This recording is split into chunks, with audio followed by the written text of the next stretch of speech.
जय हिंद साथियों। आज एक खुशखबरी निकल कर के आ रही है कि जल्दी ही कैबिनेट मीटिंग होने वाली है और उसमें हो सकती है DADR की घोषणा। और 2 से 3% सरकार 3% भी बढ़ा सकती है, क्योंकि पहले इसीलिए नहीं बढ़ाया सरकार ने क्योंकि वो 2% हो रहा था। तो इस प्रकार से हो सकता है सरकार 3% भी बढ़ा सकती है DADR।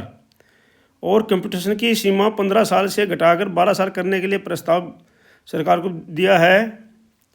और फाइनेंस बिल 2025 का टैक्स स्लैब जारी हुआ है, उसके बारे में बात करेंगे, किसको कितना टैक्स भरना होगा। और पूर्व सैनिकों के लिए बहुत सारी मांगें रखी हैं, इसके बारे में बात करेंगे। और PMR को पेंशन पाने के लिए करने होंगे कई साल तक इंतज़ार। तो साथियों, ये मुख्य चीज़ें हैं। तो मैं जो है रोज़ आपके पास में कोई ना कोई इन्फॉर्मेशन भेजता रहता हूँ। अगर आप इस चैनल में नए बने हैं, इस वीडियो में पहली बार देख रहे हैं, तो आप सब्सक्राइब कर लीजिए, लाइक कर दीजिए और शेयर कर दीजिए। तो साथियों, देखते हैं अभी क्या केंद्र सरकार कंपटीशन की बहाली के लिए समय सीमा 15 साल से घटाकर 12 साल करेगी। सरकार को प्रस्ताव भेजा गया है। प्रवर्तित पेंशन एक अग्रिम भुगतान है जो आपको एक मुश्त मिलता है, जिसे आपकी पूरी पेंशन निधि से घटा दिया जाता है। तो जी मीडिया ब्यूरो द्वारा लिखित है, ये संपादित है रीमा शर्मा। अंतिम अपडेट जो है 24 मार्च को ही हुई है। तो बोलते हैं पेंशन में कंपटीशन से जुड़ा मुद्दा क्या है। कर्मचारी संगठन चाहते हैं कि सरकार सेवानिवृत्त कर्मचारियों की पेंशन के लिए 15 साल की कंपटीशन अवधि को घटाकर 12 साल कर दे। उन्होंने 8वें वेतन आयोग को तुरंत गठित करने और उनकी मांगों को शामिल करने की मांग की है। राष्ट्रीय परिषद कर्मचारी पक्ष संयुक्त परामर्शदात्री मशीनरी NCJSM ने केंद्र सरकार से कमिटेड पेंशन बहाली अवधि को 15 वर्ष से घटाकर 12 वर्ष करने का आग्रह किया है तथा कहा है कि इस अवधि के बाद पेंशन की वसूली का कोई औचित्य नहीं है। कंप्यूटेशन अवधि 12 वर्ष क्यों होनी चाहिए, तो उन्होंने बताया है कर्मचारी समायोजित कंप्यूटेड पेंशन के लिए 12 वर्ष की बहाली अवधि के लिए तर्क दे रहे हैं। उनका कहना है कि बढ़ती मुद्रास्फीति के मद्देनज़र 15 वर्ष की कटौती अनुचित है। उसके अतिरिक्त जब से कार्यरत कर्मचारी पहले से ही कर और कटौती का बोझ उठा रहे हैं। 12 वर्ष की बहाली अवधि लाखों सेवानिवृत्त कर्मचारियों को राहत प्रदान करेगी। तो साथियों, ये अभी तो नहीं है, लेकिन अगले पे कमीशन के अंदर इसकी जो ये प्रस्ताव पास हो सकता है और हो सकता है इसकी घोषणा हो जाए। अभी तो सरकार किसी भी प्रकार से करने वाली मुश्किल लगती है। तो साथियों, ये है जो टैक्स स्लैब है, new regime introduce by finance bill. बोलते हैं कि 12 लाख तक टैक्स माफ़ है, लेकिन यहाँ तो 4 लाख से ऊपर ही टैक्स लगना शुरू हो जाता है।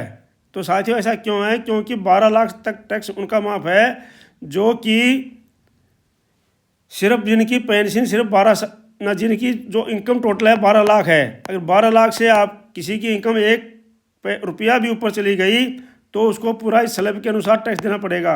उसको कितना टैक्स देना पड़ेगा?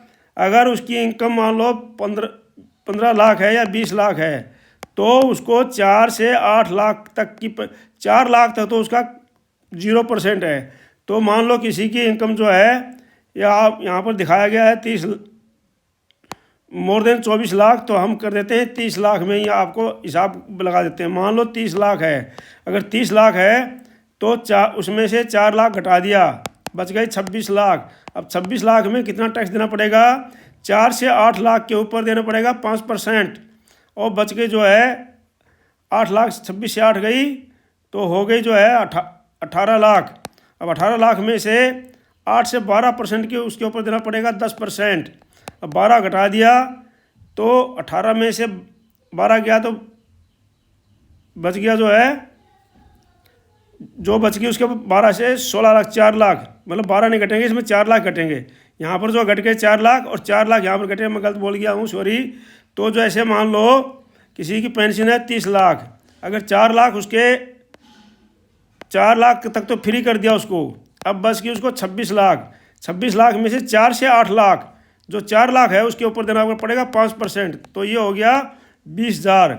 अब जो है 4 लाख ये और कम कर दो उसमें से, तो बच गई 22 लाख। और 22 लाख में से 8 से 12 लाख पर देना पड़ेगा 10%। तो ये होगा 40,000। 40,000 प्लस 20,000 और ये 4% और कर दो, 22 में से 4 गया, 18 लाख बच गई। अब जो है 12 से 16, 4% जो है उस पर 15 लाख, तो 60,000 ये हो गया। 60 और 60 1,20,000 हो गया। अब जो है 16 से 20 अगले 4 लाख में देना पड़ेगा कितना, 20%, तो ये हो गया 80 लाख। तो 80 लाख इसमें 80,000 उसमें और जोड़ दो, 2 लाख हो गया। अब जो है 20 से 24 लाख में देना पड़ेगा 25%, तो 4 लाख का जो 25% है वो बच गया उसका 1 लाख, तो 2 और 1 3 लाख सीधा हो गया। और ये जो बच गई बाकी जो बची हुई उसके पास में 24 से लेकर के 30 लाख तक 6 लाख जो बच गई उसको ऊपर देना पड़ेगा उसको 30%, तो 2 लाख ही हो गया। तो साथियों ये पूरा जो टैक्स जो है इस प्रकार से सारे को टोटल कर करके फिर जो है भरना पड़ेगा। तो इस प्रकार से ये है इसका नियम, अलग अलग नियम है। तो ये आप किसी को बता सकते हैं, समझ सकते हैं, समझा सकते हैं कि भाई हर एक 4-4 लाख का स्लैब बना दिया है, इस 4 लाख पे 5,000, इस 4 लाख पे 10,000, उस 4 लाख पे 15,000, उस 4 लाख पे 20,000, इस 4 लाख पे 5%, इस पर 10%, इस पर 15%, इस पर 20%, इस पर 25%, और इस जो बच गए 6 लाख उस पर 30%। तो इस प्रकार से जो टैक्स स्लैब जो है भरना पड़ता है साथियों। तो ये है टैक्स स्लैब, तो इसके बारे में थोड़ा सा इंट्रोडक्शन था। अब साथियों ये है जो है आज एक खुशखबरी निकल कर के आ रही है कि जो है अभी जो कैबिनेट की मीटिंग होगी उसके ऊपर जो है बढ़ सकता है DA/DR, और DA/DR कितना बढ़ सकता है। देखो सरकारी कर्मचारियों पेंशन भोगियों के लिए बढ़ा हुआ DA न केवल वेतन बढ़ोतरी में लाएगा बल्कि उसमें कुछ राहत मिलेगी। हालांकि इस बार बढ़ोतरी पिछले साल के मुकाबले कम रहने की संभावना है, जैसे कर्मचारियों की थोड़ी उम्मीद हो सकती है। अब निगाहें सरकार पर है कि फैसला कब और किस रूप में आ रहा है।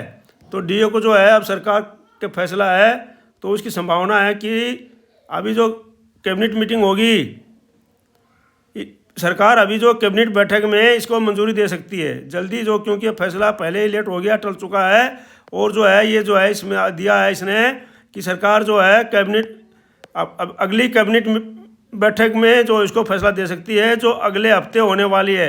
अगले हफ्ते मतलब इसी हफ्ते में शुक्रवार तक होने वाली है, उसमें मंजूरी मिलने की बढ़ावा DA जो देने का पूरा संभावना है। तो इसमें जो है ये रिपोर्ट दी है अखबारों ने, तो उन्होंने बताया है कि भाई जो है 2% भी बढ़ सकता है DA, लेकिन वैसे आशा है कि देखो ये थोड़ा है कि अगर बेसिक सैलरी 18,000 है 2% पे, तो सीधा का सीधा आपका हो गया 360 रुपया बढ़ेगा, और यानी एक साल में 4,320 रुपया अतिरिक्त लाभ मिलेगा। इसी तरह बेसिक सैलरी 9,000 है तो सीधा का सीधा 180 रुपया हो गया। और लेकिन विशेषज्ञों का मानना है कि DA बढ़ोतरी 2 से 4 ज़्यादा होगी और 4% भी की जा सकती है। तो साथ ही 4% भी DA बढ़ोतरी हो सकती है, ये विशेषज्ञ मानते हैं कि इसीलिए सरकार जो है लेट कर रही है। तो RBI ने चालू वित्त वर्ष के लिए अपने मुद्रास्फीति पूर्वानुमान को पहले से ही 4.5% के मुकाबले संशोधित 4.8% कर दिया है। तो हो सकता है 4% भी हो जाए, तो खुशी की बात है कि DA जो है हो सकता है 4% भी कर दे इसमें। ठीक साथियों, तो ये DA/DR के लिए समाचार है। अगला है कुछ मांग रखी है, ये जो मांग रखी है पंजाब से जुड़े इस मामले में इंस्पेक्टर समेत अन्य पुलिस वालों का केस दर्ज हो और उन्हें अरेस्ट कर सस्पेंड किया जाए। और मांग रखी है इस मामले को गंभीरता से लेते हुए CBI की सौंपा जाए। SIT गठित टीम में सेना पुलिस के अधिकारी शामिल किए जाएं। रक्षा मंत्री देश भर में हिदायतें दें कि सैनिकों और उनके परिवारों को सुरक्षा मिले ताकि कोई बदसलूकी ना हो। तो ये भी मांग रखी गई है अभी। और मांग रखी है चीफ ऑफ आर्मी स्टाफ राष्ट्रपति से मिले और इन घटनाओं को रोकने पर बात करें ताकि सैनिकों का मनोबल ना गिरे। यह कर्नल साहब हैं, उन्होंने ये पूरा मांग रखी है। और एक्स सर्विसमैन कमीशन के अंदर और राज्य में लागू हो, एक एक्स सर्विसमैन के अंदर को जो है लागू करना चाहिए। जैसे कि जो है महिला कमीशन है, महिला आयोग है, इसी प्रकार से भूतपूर्व सैनिक आयोग होना चाहिए। ये भूतपूर्व सैनिक आयोग होना चाहिए। अगर भूतपूर्व सैनिकों के साथ में कोई ज़्यादती, कोई पुलिस कार्रवाई इस प्रकार से होती है तो वो आयोग जो है उसके बारे में सुनवाई करे और वो उसके बारे में सही फैसला दे और सही उसका बचाव करे। ये है एक। दूसरा, देश में एक कानून लाया जाए ताकि सैनिकों को, पूर्व सैनिकों और परिवारों को दुर्व्यवहार ना हो। ये मांग रखी हुई है। दूसरी मांग है चीफ ऑफ आर्मी स्टाफ राष्ट्रपति जी से मिले और इन घटनाओं को रोकने पर बात करें ताकि सैनिकों का मनोबल ना गिरे। और अगली मांग है एक्स सर्विसमैन कमीशन केंद्र और राज्य में लागू होना चाहिए। देश में कानून लाया जाए, ये मैंने बता दिया आपको। तो साथियों ये मांगे थी एक्स सर्विसमैन विभाग के चेयरमैन जो हैं उन्होंने जो है ये कर्नल रोहित चौधरी जी हैं, उन्होंने ये मांग रखी है। तो साथियों ये था आपका। अगला है साथियों, अगला है कि जो अब ये जो यूपीएसआई है, अब इसमें बोलते हैं कि भाई आपकी जो पेंशन, अगर आप मान लो 20 साल में प्रीमेचर चले गए या 15 साल में चले गए, तो आपकी पेंशन तो जब लागू होगी जब आप 60 ईयर्स के हो जाएंगे। तो इसका मतलब हुआ उनको 60 ईयर्स होने तक के लिए उनको पेंशन का इंतजार करना पड़ेगा। तो ये बताया गया है, ये बोलता है कि बायोकार्ड्स यूपीएस, इसमें तो कर्मचारियों के अंशदान को ही हड़पने की तैयारी कर ली है और वॉलंटरी रिटायरमेंट पर तो हद कर दी गई है। वॉलंटरी रिटायरमेंट के बाद भी पेंशन के लिए 10 से 15 वर्ष करना होगा इंतजार। ये कैसी old age social income security की गारंटी है? जिन्होंने इस काले कानून को बनाया उन्हें देश भर के, तो जो है ये था इसके अंदर कि भाई जो है मान लो अभी ये सिक्योरिटी फोर्सेस जैसे बीएसएफ, सीआरपीएफ है, मान लो कि इनमें किसी को वॉलंटरी रिटायरमेंट लेना पड़ गया तो उनको जो है 60 साल तक उसका इंतजार करना पड़ेगा। तो इस प्रकार से तो साथियों आज के इस वीडियो में इतने ही हैं। मिलेंगे कल अगले वीडियो में किसी दूसरे समाचार के साथ में। तब तक के लिए जय हिंद, जय Bharat. Thank you for watching video. May you live long, God bless you. और आप जो है इस चैनल को सब्सक्राइब कर लीजिए, आपको हर रोज़ कोई ना कोई इन्फॉर्मेशन मिलती रहेगी। और लाइक कर दीजिए और शेयर भी कर दीजिए। तो thank you for watching video. आपका दिन शुभ रहे।